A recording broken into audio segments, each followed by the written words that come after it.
We are talking about a 1924 structure. We're talking about being built brick at a time in basically 1923, and being abandoned in 1971. So we're talking about the course of history through about 3/4 of the 20th century. And initially, Garrett, if you'll take a look over here, this is the profile. This is what you'd see when the station was built. Now, the Atlantic Coastline Railroad crossed the Caloosahatchee River in 1904, and they had a wooden depot, both passenger and freight, and it was on Monroe Street. In fact, the railroad tracks went right down the middle of Monroe.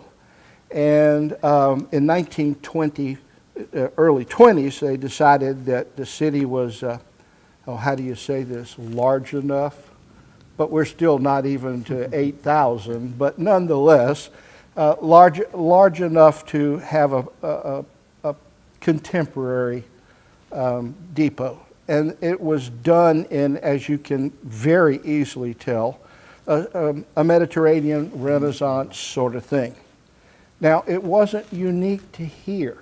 This profile was built in 2 locations for the ACL. It was built in Sarasota and has since been raised.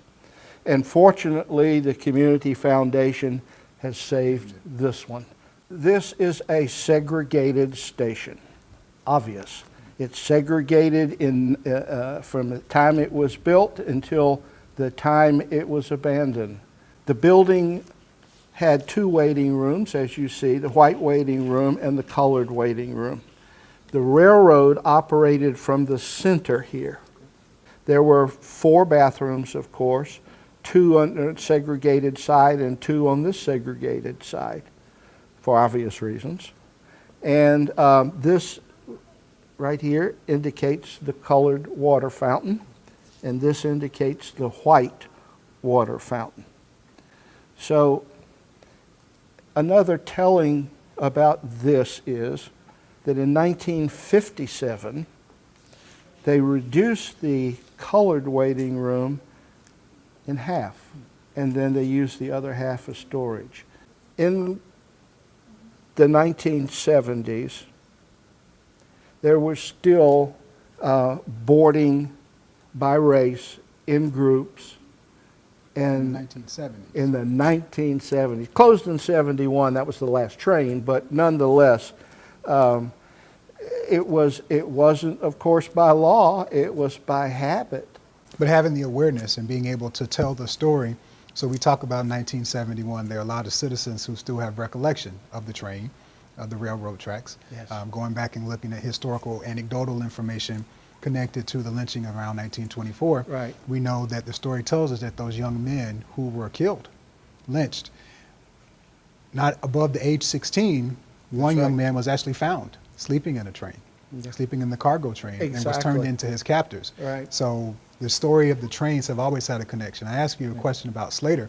My great-grandfather came from the middle part of South Carolina, hopped on a train and came down here and ended up at Slater and stayed there before he came over to the Safety Hill, which eventually became Dunbar Community. Right. So I think that if you look at the African-American experience and the diaspora and the Great Migration, trains and transportation have always been a way to find a better life, to find a more opportunity. And it's unfortunate, because of Jim Crow law and because of segregation laws that were the law of the land, that some of that opportunity was diminished because of these laws that were codified on the book. And to show that until 1971, there were things that were in place that made it not inclusive. Although we were a diverse community, we were not an inclusive community. So it shows us that we still have lots of work to do. Absolutely, I couldn't agree with you more.